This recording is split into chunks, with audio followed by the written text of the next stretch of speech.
Ang utang na loob tinatanaw. Hindi yan binabayaran.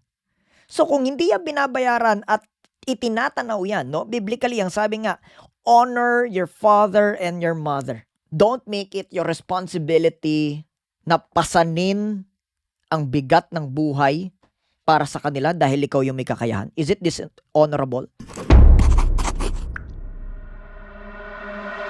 Bakit nga ba may pamilyang hindi nakakaintindi na ang pagbibigay ay manggagaling sa bukal na loob at hindi galing sa obligasyon?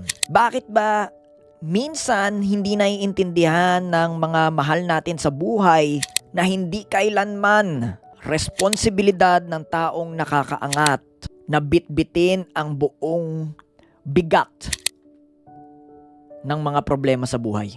Lahat naman tayo may utak, lahat naman tayo may kamay, lahat naman tayo may paa. Oh, majority of the time naman nasa hustong gulang ka na. Ba't umaasa ka pa rin at inaasa mo pa rin ang buhay mo sa kapamilya mo? Pag-usapan natin, kasi viral na naman, no? Si Carlos Yulo sa recent interview niya with Boy Abunda, at tagal na nitong issue na to. Hindi pa rin ba tapos?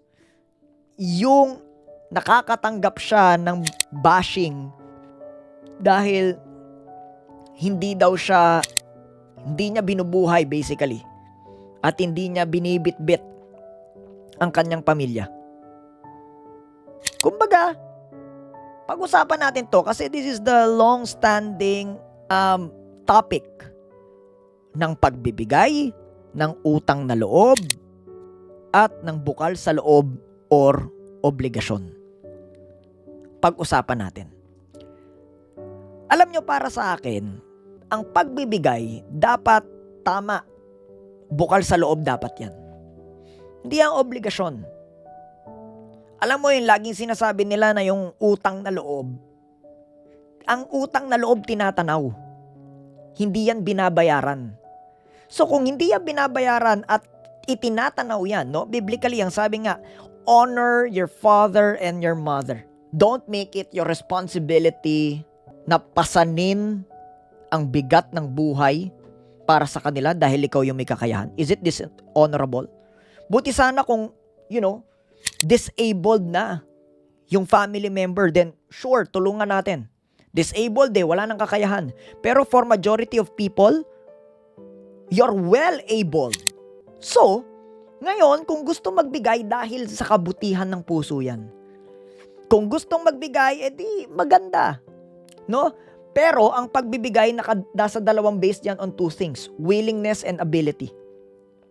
Ngayon, yes, ang issue is because may ability naman. Ang tanong, willing ba?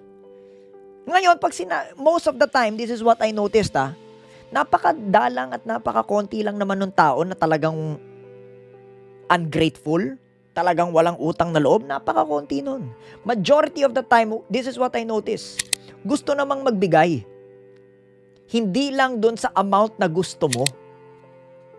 Gusto naman magbigay, pero syempre, on their own terms.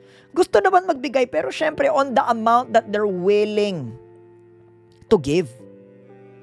Ngayon, is it already dishonorable just because it's no longer the amount that you wanted?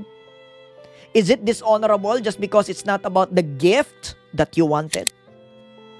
Is it dishonorable when it's already just on a budget? Na ito lang yung gusto at willing silang ibigay? Dishonorable na ba yon o ang problema na nasa sayo?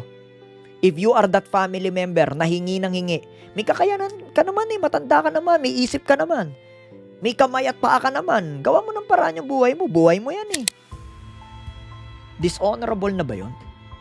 Or, maybe, kung ikaw naman yung mapagbigay, maybe it's time to teach people, it's time to teach others, it's time to teach our family members that it is their responsibility to make their life work and never yours. Life is meant to be lived. Life is meant to be enjoyed. And the way to go about it, especially kung ikaw yung laging naiipit kasi ikaw yung breadwinner, the only way to go about it Put up boundaries. Put up boundaries.